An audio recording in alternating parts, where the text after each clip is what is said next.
Even the best espresso machine won't make amazing coffee without the right beans. So, let's talk to an expert to get the inside scoop.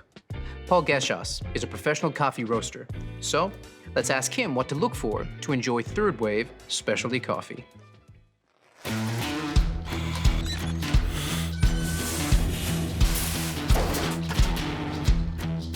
Well, it starts with freshness, but you don't want too fresh. Coffee beans are at their peak flavour from about 5 to 30 days out of roast. Immediately after being roasted, coffee releases CO2, so using it before that 5-day mark makes it a bit more challenging to work with. Once the beans are older than about 30 days, volatile aromatics start to fade, so the coffee loses the best parts of its character. Coffee beans of different origins, roast profile and age all need optimal temperatures to bring out their best.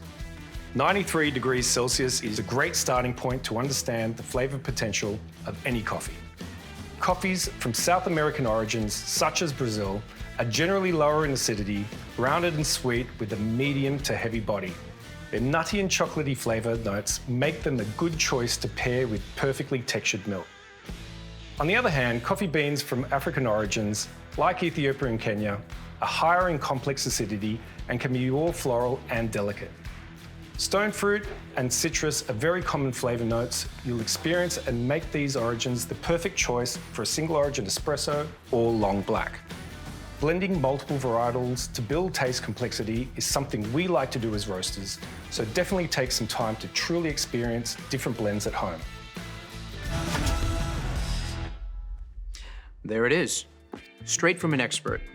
Only buy beans with a roasted on date, so you know exactly how fresh they are, and get to know coffee bean origins with their unique flavor properties.